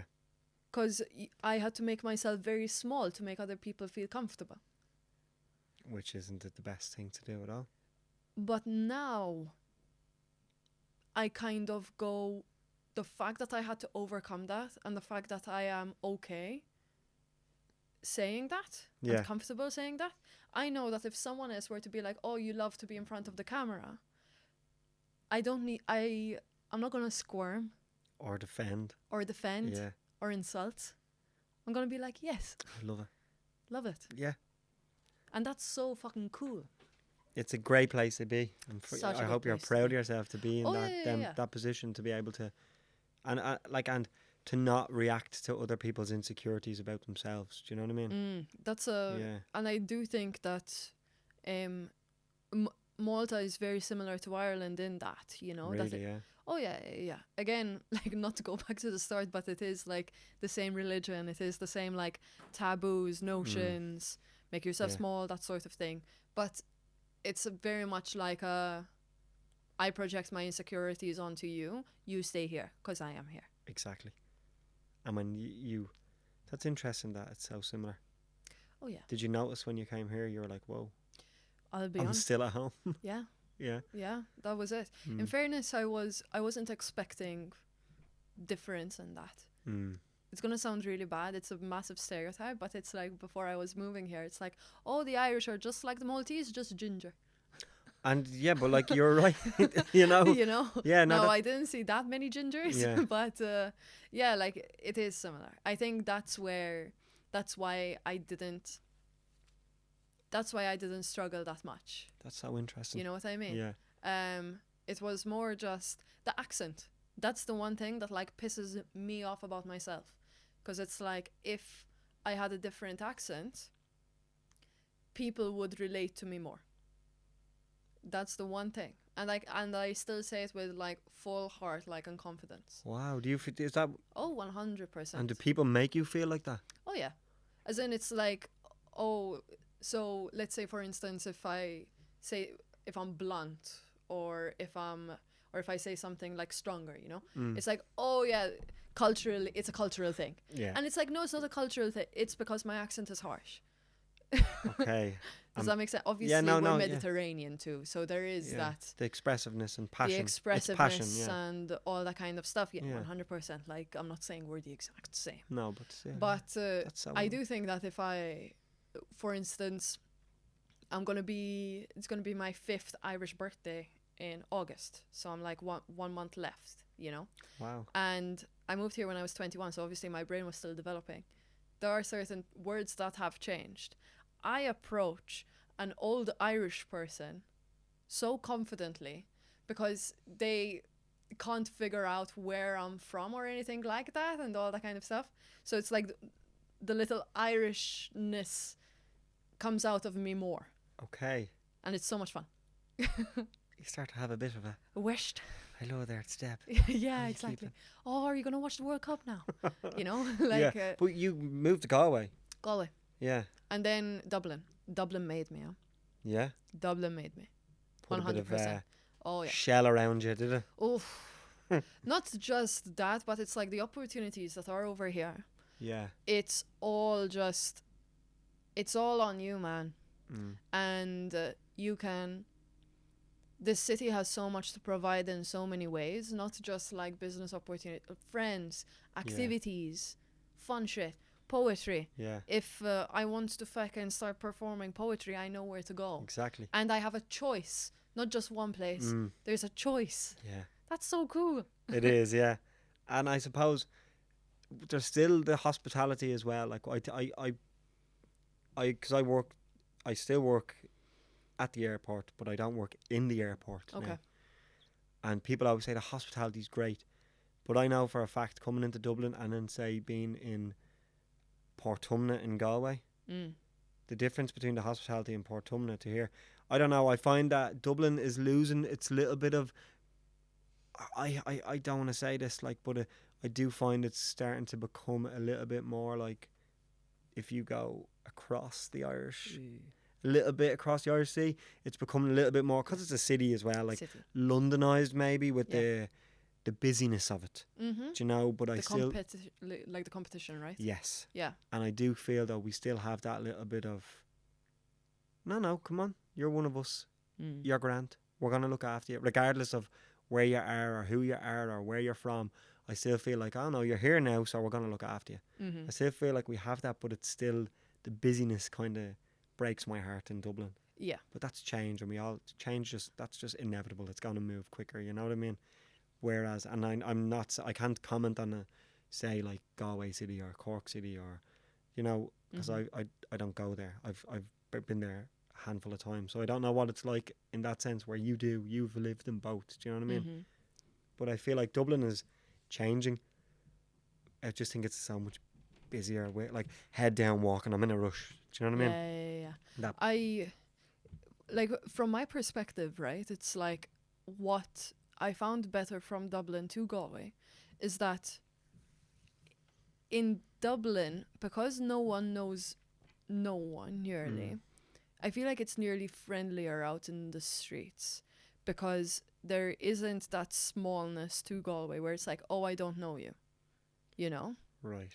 And I stood out more as a foreigner nearly, versus over here, everyone could be foreign. Yeah. So there is that helps. I prefer Dublin, Okay. but it's again, I have an interesting experience because there isn't a Maltese community here. So it's not like I'm Brazilian and I bump in and I hear a bunch of Brazilians or Yes. Spanish or that sort of thing. Yeah. So the community that I have to, if I want to blend into, is the Irish one. Okay. That's interesting, isn't it? Yeah. Exactly. I don't have anyone to fall back on, Okay. which is quite fun. Yeah. It was difficult, but like, it's helping me now. And it's made you, as you said, It's made me. It's yeah. made me. I look for the friendliness though, But it's because, again, with my experience, I have to be looking for it. Yeah. Versus, again, I don't want it to come across rude, right? But I do think that if I was born and raised in Dublin, I'd probably have an expectation of I will spot someone I know, Yeah. because I'm from Dublin and my friends are from Dublin. So I won't be looking for it. I'll be expecting it. Versus I am looking for it. Yeah. Does that make You've sense? no other choice. I have no other choice to. It's fun. It is, and especially because you're completely out of your comfort zone. But yeah, I feel certain, like on the poetry scene, Yeah. I would feel like that, where I will, because I don't hang around with poets. You know, I've some friends who are poets, but I wouldn't be with them. And it's like that, where I go into one and I feel like I don't belong here. I'm not going to say there's a clique, but there's just a familiarity amongst other poets. And then I'm like, I certainly don't belong here. This is not where I'm meant to be. Get out, get out. And next up we have Steve Maguire, and I'm like, it's too late to turn around. They've called my name. I have to get up and do a poem. And then it's just like, relax, will you? They want you to be here. Of course you belong here. Did you feel a pressure when you first started out to surround yourself with other poets? When I started poetry, I remember like writing, because I started writing poems obviously in school, but then my love for writing developed when I started to study acting. My acting teacher, she said something to me. I'd done the course before, and then I'd done it again, so I knew the activity, the homework. Gotcha. So I done a certain thing, and she asked me for the other thing, but I knew we didn't need it, and I was like, oh, I don't have that. And she was like, you knew we didn't need it, so you didn't bring it, and now look at you. And she said, fuck you. She was like, fuck you. How dare you come here thinking that you... And I was so like, hang on a second. But I didn't go home and mope about it. I went home and I wrote about it. And then I started writing like scenes for theatre. And then I started writing poems again out of that, because my writing was... It was almost like I ignited the writing, you know. The dormancy... Yeah. It was lying dormant in me, and then it like germinated. Love and it. then I started finding poets on Instagram from Canada, the US, and I was like, these dudes and these girls, they're not even caring, they're just putting it up. And I was like, if I did that here, I didn't realise that there was other people doing it. Do you know what I mean? And I was like, I'm definitely not the only one. Then I found there certain poets from Dublin and I was like, they're older than me. They're way cooler than I am. They write brilliant poetry. Surely, do you know what? I'm just going to keep writing, and I'm going to just stand in the background and I'm just going to observe. And I was like, fuck it, I'll just post a poem. And then someone would say, oh, that's brilliant, or no way. And then I'd notice other Irish poets, and we'd start to connect online. And I was like, okay, there's something going here. And then I did feel the pressure, to get back to your question, to surround myself with them. I was like, right, I need to start going to gigs. And then I'd get so intimidated, because I was like, these dudes, they're all so confident, do you know? And I don't have any of that. Like, I'm a confident person, I can talk. And, you know, but in terms of creative expression, I was like, no, I can't. They're so good. Look at the way they're on stage. She's just fucking dancing her poems out. This fella's just, they're bouncing off his tongue. Like, I don't have that. And like then, button poetry type. but they were making, yes. And then they were making hype about themselves. And I was like, I can't do that. Then I was like, why can't I do that? Surely I can do that. Fuck it, I'm going to do it. And I still feel like an outsider in the Dublin poetry scene, but that's just me. I don't put myself out there to get involved. Do you know what I mean? And then, yeah, if I'm in a room full of poets, I'm sweating. I'm so like, whew, this is intimidating. But it's all self-talk, because none of them are mean. None of them will exclude you. You're always welcomed in. But again, it's like that idea of me just thinking Dublin's getting too busy. Everyone has their heads down and they're walking around the place. It's just an idea that I have in my head, that this narrative I've created in my head. I could walk into a gig tonight that's a poetry gig, and I'll recognise someone, and I'll be like, what's the crack? And they'll be like, pull up a chair. Oh, this is blah blah. I'd love for you to meet this person. And it's like, no, you belong. And it's not just because I belong. We belong anywhere. We belong everywhere. Do you know? And I'm like, no, it's that narrative I created that. Yeah, I did feel the pressure that I had to surround myself with poets, but then I had to say no because I'm not. Their style is different. I'm not. Might be different, but I'm still a poet. Do you know what I mean? They're still a poet. And then I was like, no, they're all different. And then I go right back into my box again. I was like, no, they have their little click. I'm an outsider. I'm an outsider looking in. I don't belong. And then I'll write a few poems and I put one up and I say, fuck it. I belong again. It's a weird debate I have. I don't know if that answered your question because I'm a bit rambly. I think it's, I do think creative people feel this pressure to surround themselves with creative people in order to be successful, right? And I was under that impression for a good while. But it's a weird one because I do think that by doing that, it's not like because these people are creative that they're good for me. Yeah. Does that make sense? It does, yeah. And I'm not saying it's clout chasing or any of that shite at all. But it's like, I do think that the encouragement in the creative scene of like encouraging each other and sharing each other's work, or just like that groupy energy, but also like let's share, that collaboration isn't present. But I do think it's in my opinion anyways, I do think it's a little bit of a European thing where we're very much like head down, go alone. Unless you are a clicky type of person. I fear cliques like no other. They scare me. Don't know why, but I don't like, it's gonna sound strange, but I don't like sharing work and all that. I love reaching out to people though. So it's a weird one. I'm the type of person that if I see that you're about to release a podcast, I'm gonna reach out to you and be like, listen, if you need any help, let me know. Yeah, that's you know. I am like the behind the scenes type of person, but then I'm not the like constantly sharing my friends' work. Does that make sense? I'd be very similar. In the sense that I don't share a lot. I don't share a lot, but then I don't know if that's like a bad thing on my part as well. Like, as I'm not saying I'm a bad friend, but like I'm like, should I be doing better? Yeah. You know, you never Only know. You never know. And it would be like I'd be the same. I would just constantly be like, no, I'm not in the clique. It's a clique of creatives that if there's a gig on, all the same ones are performing.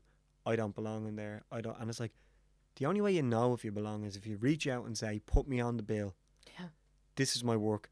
Give me 15 minutes. Exactly. Let me do something. And that's the only way you break that mold. Do you know what I mean? And then you realise be the tablet that dissolves the click. Do you know what I mean? Be the Calgon. Get the lime scale, this click lime scale off the washing machine, if you know what I mean. Yeah. It's kind of like, just go in and do it. And then you don't have to hang around and like, networking is great. But it gets you work. It does. I'm a firm believer that if you want to work at a festival and you know that there's a certain person organising the festival that keeps putting on gigs, go to the gigs, show your face, get familiar, get up on the stage a few times. You might get asked to perform at the festival if that's what you want to do. Do you know what I mean? You're not going to get it sitting at home on your arse. And I would be going to a lecture picnic and I'd be going to support the poets that are there that I'd know through Instagram or go to the gigs. I'm like, why the fuck am I on the stage? And then I hear a little voice in my head saying, because you're sitting at home on your couch, liking everyone's photos and supporting them from there instead of getting up off your arse and doing your own work, making your own gig, putting on your own work and making hype about it. That's how you get these things. Or going and fucking performing in town where you have to perform. Do you know what I mean? Like, an artist is there to create art. And if it depends on what you want to do. If you want to go and perform at a gig, get up on stage and say your words. But if you don't, if you just want to be a published author, write your books and try to get them published. If you just want to be an Instagram poet, just be an Instagram poet. Don't feel that pressure. As long as you're writing and you're happy with what you're doing. And I'll catch myself gritting my teeth saying, oh, like, I should be up there. And then I stop myself and say, if you should be up there, then why aren't you up there? And then then I go back and research why I'm not, and I start doing all that work.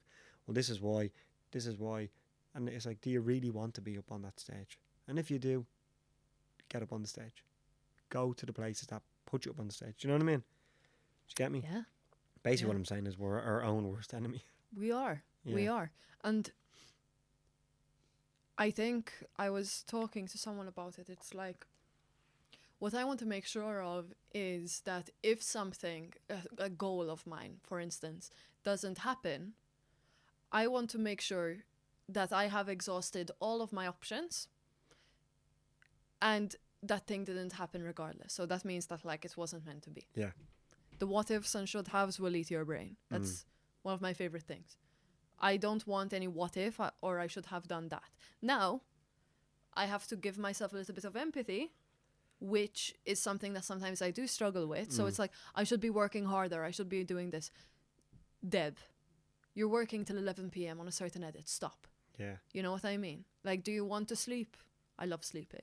Yes. You know, like there is that health that is included with it. Another thing that I need to work on, I need to work on as well, is patience and leverage. Can't be doing everything at the same time. No, that's it. You need to be kind to yourself in them. Need in to be that kind sense, to yourself. Yeah. And also, why the rush? Like, love Blind Boy. Love him. Mm. I remember when I started out, I was like, fuck, why am I not like Blind Boy? It's like, you dumbass. Yeah, you're just not Blind Boy. That's it. That's number one. But also, like, were you fucking singing about Horse Outside with a Yeah. plastic bag on your head 10 years ago? Yeah, and then working 10 years before that. And 10 years before that? Yeah, no, exactly. 10 years before that, you Yeah. were in fucking Malta, like in secondary school, dumb. You know what I mean? Like, I think comparison and competition is the biggest killer for creativity. ooh, I personally think that. That's yeah, because we can compare ourselves to these artists and these podcasters and these, and it's like, stop. Just be inspired by. If inspired. anything, be inspired. That's it. Do you know? That's it. Like, I know there's a poet on Instagram. His name is Sean. I don't know. I can see his poetry name. I can see the style of poems he puts up. But he will share artists, like he'll share Irish artists that will release music. And he says, every time I hear words coming out this person's mouth, I am just inspired to write. And I was like, that's the well we all need to be drinking from there. Fully. You know what I mean? Because Fully.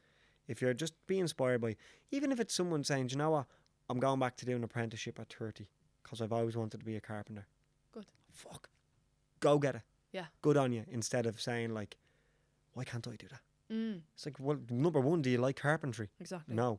Then, do you know what I mean? Yeah, Do that's you know, it. it's like, Fully. and I think comparing ourselves to other artists, like, as I said, I'm like saying to my missus, oh, why haven't I been asked to get up on the stage? Because you don't put yourself out there. Yeah. And but do you want to put yourself out there? Uh-huh. Do you know what I mean? Do you feel safe enough to put yourself? And then if the answer is no, then take the idea of this false dream that you have and focus on the things that are occupying your mind.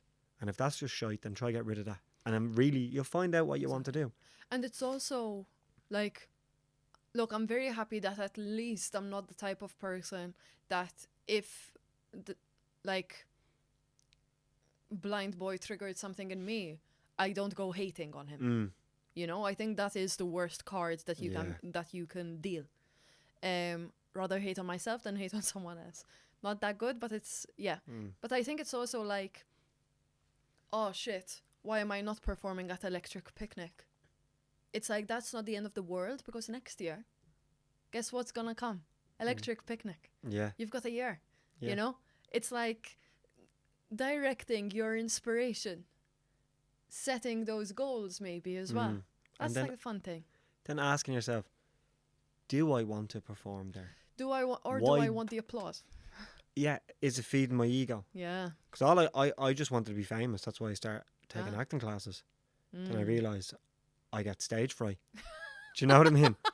So true. And then I put on my own play and I wrote a play and it was great and I didn't act in it and it done very well. And I had a panic attack in the fucking foyer of Smock Alley Theatre when people came up to me and said that was brilliant. I'm panicking. I left. I just turned around and left. There was producers wanted to talk to me, and I just left outside, fucking hyperventilating, looking into the liffey. Like, I was like, why am I doing all this? And then I was like, okay, do you know what? Writing is the way forward. I can hide behind the pen. I just show my face. What's 30 minutes every few days of just showing my face and waving if I put on a play? Yeah. Instead of being up there, like, do you know? And then through writing a play, I only found out that I don't want to be hi. You don't even want that. I don't even want the applause. Wow. Do you know what I mean?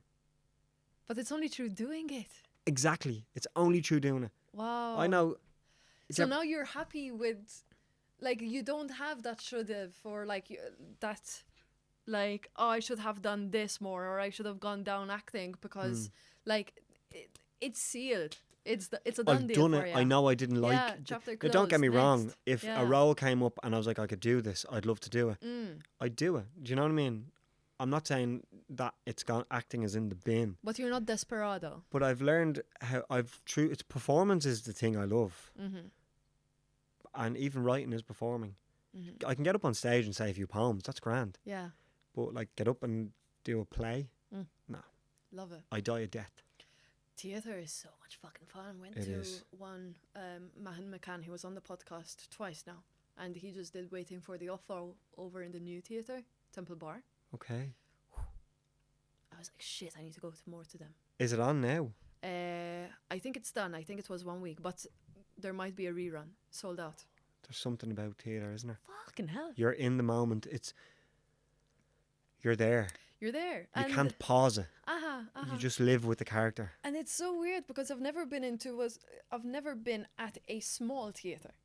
So the theatres, like if I went to watch a play or a musical, it's a big one where it's nearly like cinema, you know? Yes. But the new theatre, I actually do think it's new. Not that many seats.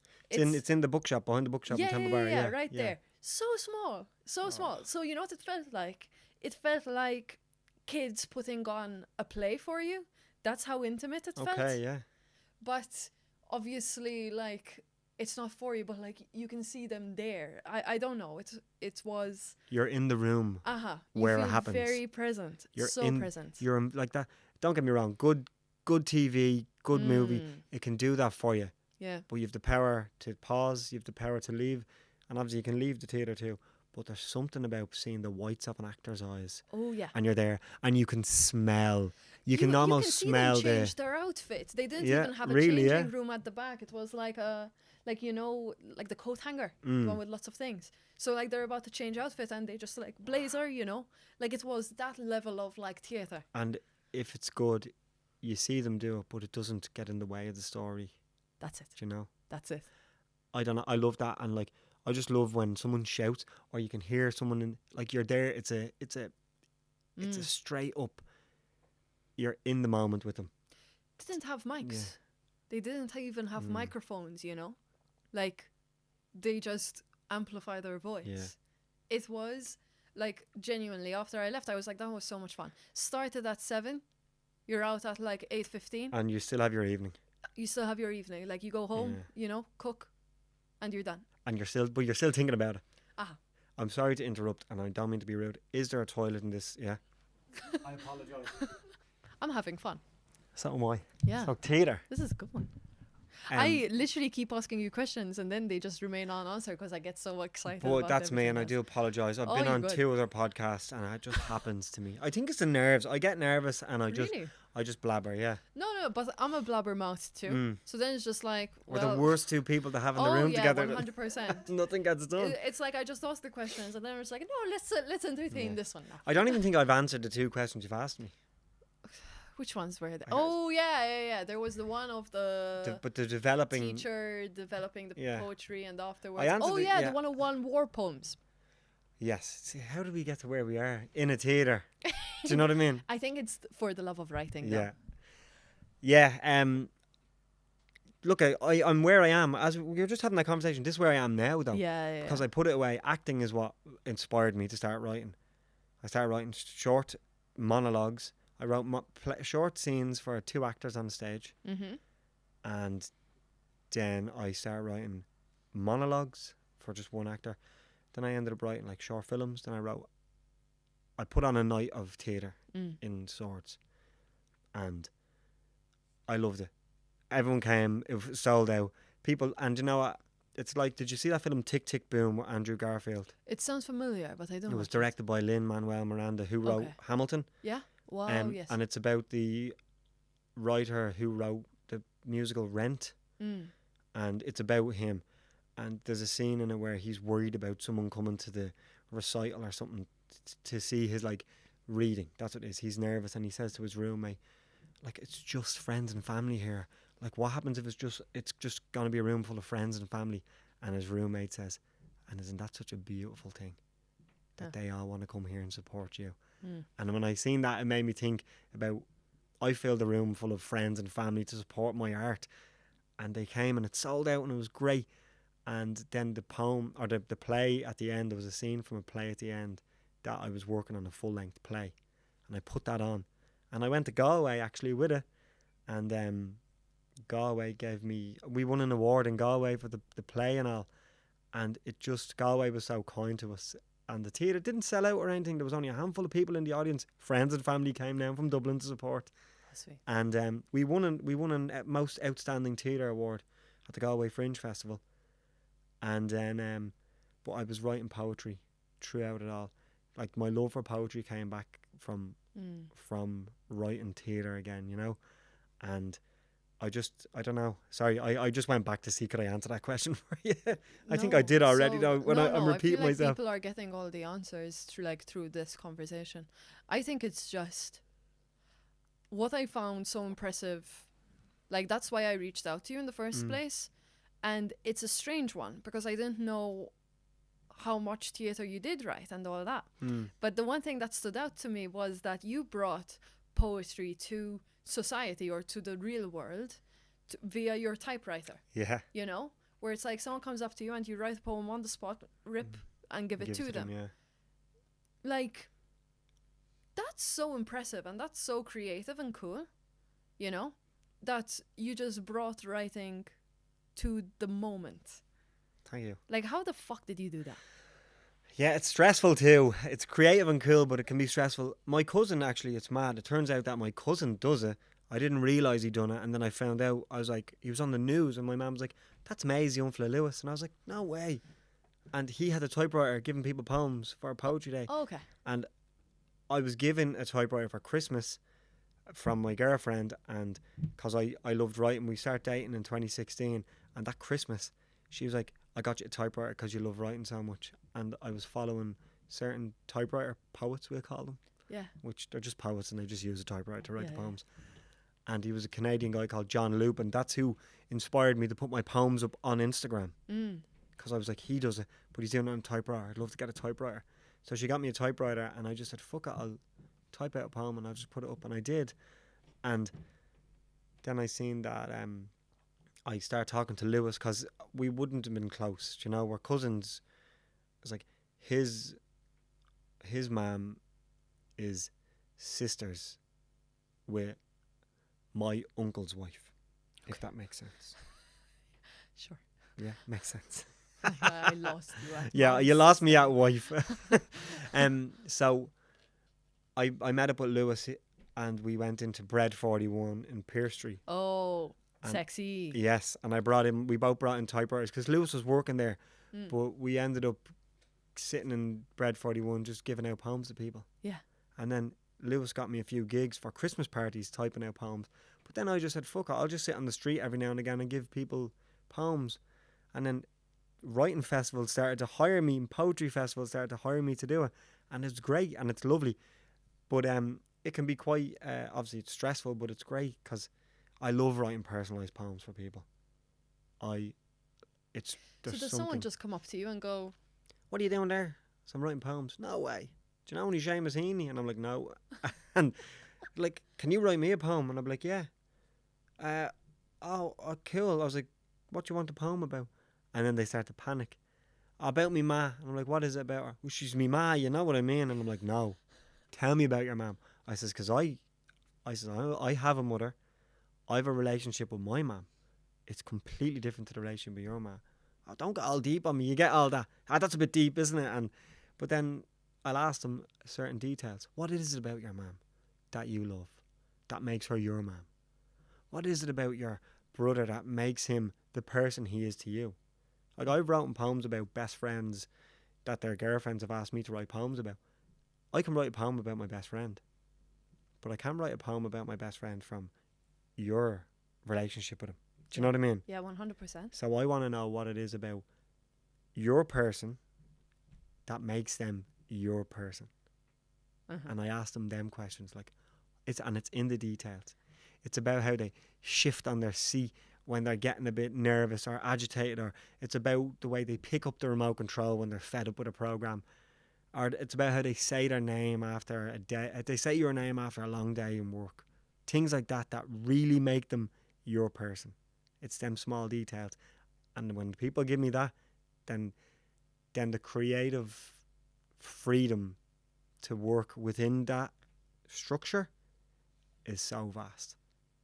And is this like over 5 minutes? Yeah, yeah. Sometimes, Wow. like, you can order them online from my website or through Instagram. I'm just taking orders through Instagram now, but they'd be like, "Oh, can I order a poem?" And then it could take a month because I type it up, I frame it, I wrap it, I wax seal it, and I send it off to them as a gift. It's a gift that they want. Deb, I want one. There you go. No pressure, Deb. Now I have to tell you about how I feel about her. That's okay. I always let my clients know that the information given to me is completely private, and I don't. But it's so weird because it's like, even just, again, we're like, it's all shits and giggles, right? But it's like, there is that vulnerability of like, I need to look like, I don't want to be sappy You're not being in sappy, front though. of you. I know. It's not sappy. I know. It's- but that mental Of block course, is there. because you're told. Yeah. Why would you love her? It's like, you don't Not need why- to fucking know. It's not like why. It's not why do you love her? Because of course, you love each other because you love each other because there's reasons there. Yeah. But it's the details that I'm looking for. You know, yeah. You could turn around and say, "Oh, I love her because she's so kind to me," and I'm like, "Brilliant," but that's boring. Okay, of course she's kind to you. Why wouldn't she? If you loved her and she wasn't kind, you Yeah. need help. Like, You know what I mean? Like, because she gave birth to me. yeah, Like, but that's why I it's love like my mummy. some fella told me, "Oh, can I have a poem for my missus?" And I was like, "Of course you can. I want some details about her." And that obviously, that kind of thought started to happen. Yeah. Just want to be sappy, and he said to me like, "Oh, she has she has a lovely arse," and I said, I was like, "Well, to you, yeah, that's great, but that's not the information I want. I'm not writing a poem about that. Do you know what I mean?"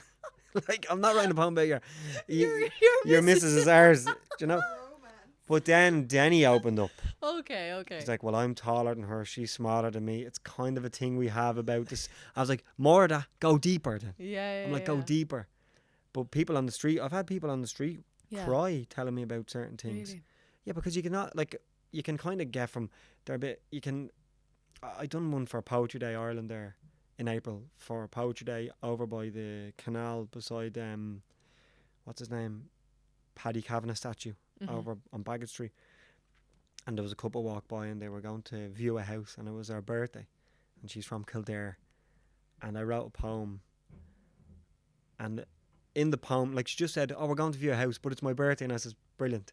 Where are you from?" Or she gave me some information. And I wrote the poem, and I think the first line of the poem was like,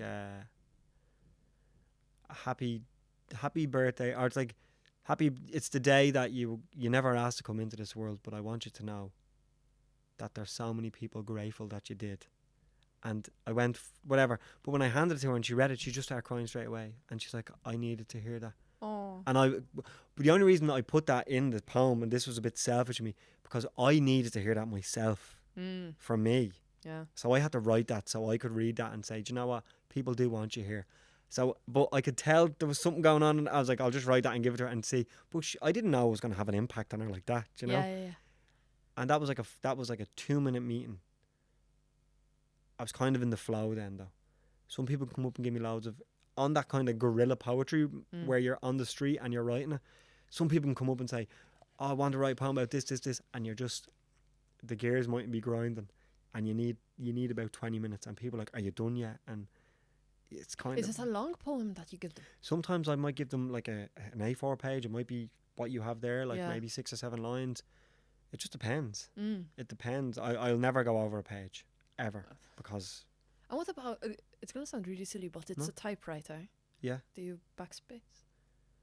it doesn't. Yeah, you like can't. you have to commit to it. You have to commit to it, or you can just backspace and put like a slash through the letter, or Oh. just go back and just type a lot of And- X's. And do you, for instance, like, is your creative process then like, okay, I'm talking to you, so I'm taking notes, Sorry, yeah. and then you have like a rough draft? Yes, sort I'll of? say, so I'll ask all that information. Okay. Where are you from? And I won't ask where you're from. I'll Yeah, never yeah, ask someone yeah. where they're from. They'll always tell me, Mhm. oh, I'm over here living in Ireland. I'm from Galway. Or no, sorry, I'm over here living in Dublin. I'm from Galway. Blah, blah, blah. And I'll be like scribbling. I'll Yeah. be scribbling. Gotcha. And I'll be like, what's it like to be from somewhere else and live somewhere else? I don't know that, but I know what it's like to be. I'll try bring my experiences into that, Gotcha. or try imagine what it's like too. That's so cool. It's like Yeah. the art of interviewing. Yeah. You know, I'm reading a book on like how interviews are just like a day-to-day thing, and it's not just for these type of things, Mm. and like appreciating the art The art of and it, yeah. the why. Okay. And like that's what like stuck out to me, like from what you're saying there. It's just like, yeah, it's the poetry, but it's the conversation. It's the human interaction Fucking hell. that Yeah. it does, because you get people that as stiff as a board asking for poems, Oh yeah. but there's a reason why they're so the way they are. You know what I mean? And you And still get through to that. Yeah, because we're like, at the end of the day, we can connect. We Mm. all can connect if we're given. Just goes back to the school thing. If we're given the correct space or environment, or even just the right person. The word correct, I even still seems a bit rigid, doesn't Yeah, it? yeah, yeah. If you're just given the right space or even the right time, if you're given 5 seconds to connect with someone, Mhm. you can just like hammer through this like pick and just break down the shell of someone, and you're in, you see it, and you're like, oh, let's put that shell back together so you're safe where you are. Yeah. But you get the chance to like look in, or just the language people use Mm. when they're explaining, talking to someone, for me can generate or give me a good indication of what way to write the poem. If I know the way this person's talking, I'm Mm. like, right, I know exactly what I'm going to write. And you get young people coming up, new couples, and the guy is trying to impress his fella, or, or you can tell, like, there's one person in a relationship that's a messer, and it's like, oh, sure, like, we've been dating for this long, and we're only blah, blah, blah. And it's like, right, I'm going to knock these out now. Yeah. I'm going to hit these hard. I'm going to make him cry. That's my goal now. I'm going to hit him, and I'm going to get through to him and let him really know. Like, I'm not trying to offend or hurt anyone, No, but I'm like, I can see this playfulness in so say you want a poem. I can see the playfulness in you, but I know the depth, yeah, and I know the meaning. It's like, I'm gonna make you, the playfulness, be stripped away. Yeah. There's gonna be playfulness in the poem, Uh-huh. but there's gonna be goo, and you're gonna drown in the goo. Fuck you. Call her out. But it is, you know what I mean? No. Oh yeah, it's And so we all true. have it. Oh, we all Do you have know, it. we all have that, and there's, and that's, I love, and you get like couples of all ages, and there's this kind of rigid kind of, like the archetypal, relationship of one is the stoic, stiff-jawed, this is how it all operates, but deep down inside there's a reason why they're in love. That's it. Uh-huh. They're not just in love because they can make the bed to the point where you can bounce stuff off it. You know what I mean? They're not in love for the Yeah. rigidness. Mhm. It's the playfulness and all. Sorry, I get so passionate about No, these but it's things. so fucking cool. Yeah, but like the 5-minute meetings, they're great. And if you get a little bit more time with someone, Mm. you can really. It's not. I'm not going to say it's like a therapy session, because I always let people know that there's a boundary. Yeah. People, and look at you. That's what I was thinking. Like, do people trauma dump on you? Oh, completely, but that's okay, because Okay. from experience, and obviously from going to counselling myself, and being like, I'm not going to say I'm emotionally intelligent, but like, I'm aware of my own emotions, but I know Yes. my own boundaries, and I know where to leave it. I leave it all on the page. Do you know what I mean? I don't Gotcha. take anything home. Mm. If someone feels safe enough to talk about an experience, I'll be like, I'm very, Mm-hmm. do you know, but I'm very welcoming. Like I'll be like, that's great, and I'll be grateful that they do. But I will leave it there. I won't take it home, or I'll tell them. Sometimes I'm like, okay, do you have any other information I can take? Do you know? Because people do. I had a poem once about a guy, and he was telling me about his dad. Can I write a poem about my dad? And I was like, yeah, brilliant. And I was like, what is it about him? Oh, well, he drank a lot. And I was like, okay, I could see where this was going. And I was like, what about this? And he's like, oh yeah, like he loved he mightn't have been nice to me and all. I was like, what about is there any nice memory? Like, what about what's something that you used to love him seeing? I try kind of steer it away. Yeah. In certain senses, Oh. I'll never be like to someone. You need to see someone because that's not nice. Exactly, exactly. No, you have to look. It's a dance. A conversation is a dance, and it's like, it's gonna sound silly, but like being a leader of the conversation, you need a certain outcome. It's gonna sound bad, but like you want a certain outcome, and you have the tools, or like they have to follow you. Yeah. You don't follow them. You direct them where you want to go. Exactly, Yeah. exactly. It's a journalist. Mm-hmm. It's such a journalistic thing. Yeah. Yeah. This is what I want. I'm gonna get it. Mm-hmm. Yeah. And I'm going to do it in the nicest way possible. And what I find interesting about you is the story behind it, because it's one of those things where you look back on, you know, like in 20 years, 30 years time, and you go like, you know, that Stephen guy, like, just fucking handing out poems down by the Grand Canal. Like, what? Like, that's so... It's so human. And it's so lovely. Like beautiful nearly, where it gives you not even faith in humanity, because the faith in humanity is not lost, but this is what life is about. You know what I mean? It's outside of posting it on Instagram, which is important and lovely and a part of life now. Yeah. But you're bringing it to where it belongs, which is the page, And to the which person. is and to the person. Yeah. You know? Yeah, it's and I think that it's so important, because at the end of the day, if you strip everything away, this is probably like a bold statement. This is my belief. I do believe that people were meant to be together. We're meant to communicate together. We're meant to have these interactions. We're meant to stop on the street. We're meant to bump into people, and the kindness of it all. That's how we learn. That's how we thrive, I think. But did you ever see the film Into the Wild?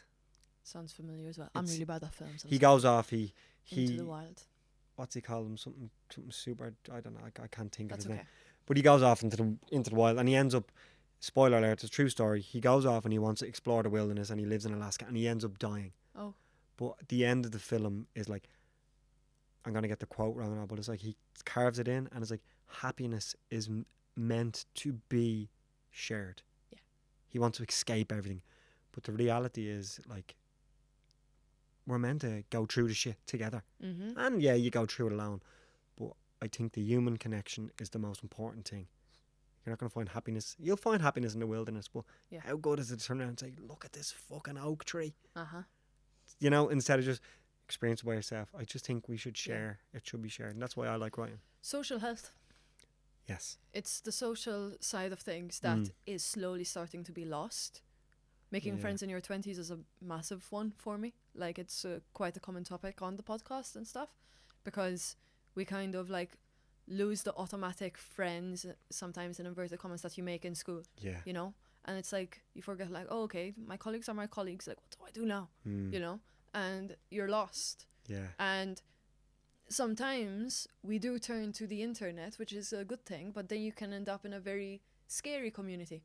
Yeah. That damages you nearly. And there's a lot of like negativity that goes on to that. So the social side of things is so important. Yeah. It's so fucking important to have friends, and the type of friends that you're not just calling to share this negative experience with, you know? It's like, where's the fucking good stuff too? Yeah. You know? Let's sit in silence and just share that together. People tend to meet up with these friends only when they need them to talk about what's bad in their life. Let's fucking meet up for a coffee to talk about good shit, man. Yeah, go to a counsellor if you need to dump. Literally. Like, there's nothing wrong with that. No, no, no. Do you know what I mean? Go uh-huh. see someone. I'm not going to... Exactly. that's Let's yeah. meet up for a coffee to discuss like what's exciting in our Yeah. life. What's going on? Yeah. How is your new nephew? Or, you know, things like uh-huh. that, yeah. We're losing that. Yeah, We're losing and that. I feel like people put a lot of blame on lockdown for, like, losing connection, but I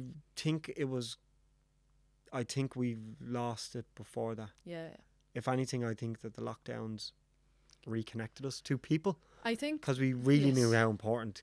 I think the lockdown Yeah. helped a lot of people like reflect on what they want, Yeah. you know? And it's like, okay, am I enjoying my life right? You know?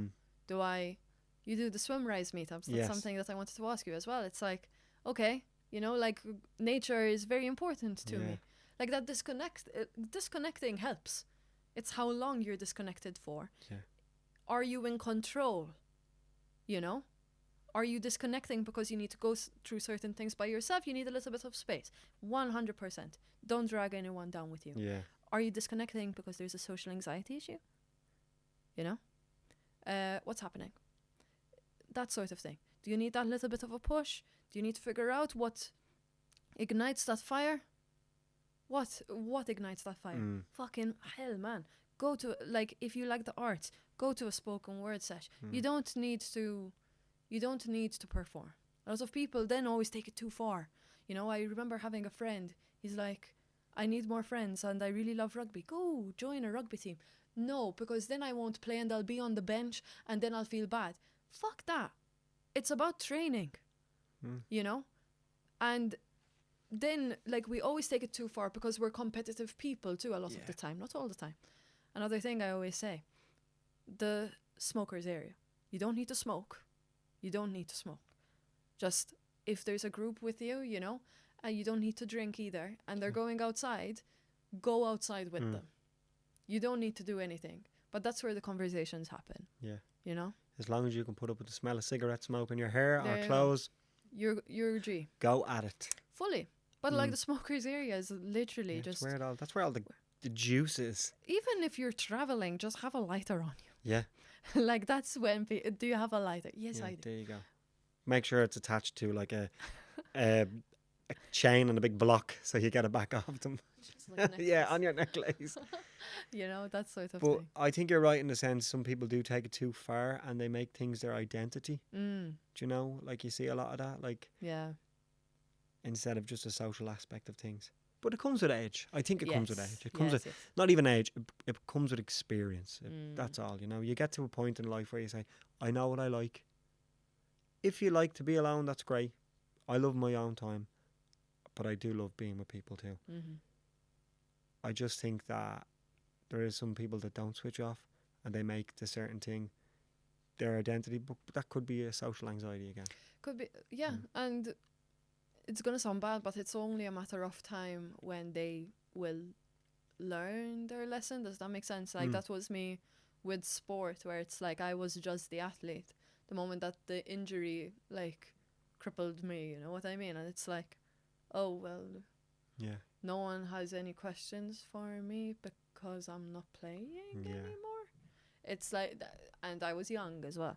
But that was like a very interesting one where now, like, fast forward to 26, I choose sport. Yeah. You know, it didn't choose me. Yeah, it's and not your that's identity. so much better. Yeah. It's so fun. It's so fun. This was fun. Yeah. Yeah. Where can people find you? Are you going to be anywhere? I'm on, I'm online. You Yeah? can find me online. That's where I'd be. The Dublin Writer and Yes. the Swim Rise meetup. That's a community we do once a week, every Sunday at sunrise on Portmarnock Beach. And I have a new venture as well called Restore. So Restore Recovery Club. It's a sauna and ice bath facility on Portmarnock Beach. So that's be open now in the next 3 weeks. Oh, that's exciting. So you can see me there. Yeah, you should Yeah. definitely come out. Yeah. I'll send you. I've never done an ice bath before. Yeah. Or sauna. Well, you can do yeah, both. Yeah, Have you we- ever done a sauna? just for like 2 minutes. But I'm Maltese as well. The fucking country's a sauna. Yeah, I suppose. Yeah. So I don't Yeah. care for the heat. You can find me there as well. Okay, that sounds really fun. Yeah. I'm excited for you. I really hope it goes well. Thank you very much. Amazing. Thanks for having me. My pleasure. This was a good one. And thank you everyone for listening and watching, and go to Port Marnock or go write poetry outside. Yes. Outside. Write And poetry tell me what outside. rhymes with orange. Bye bye. Door hinge. Wow. Good stuff, Core. Ciao, ciao.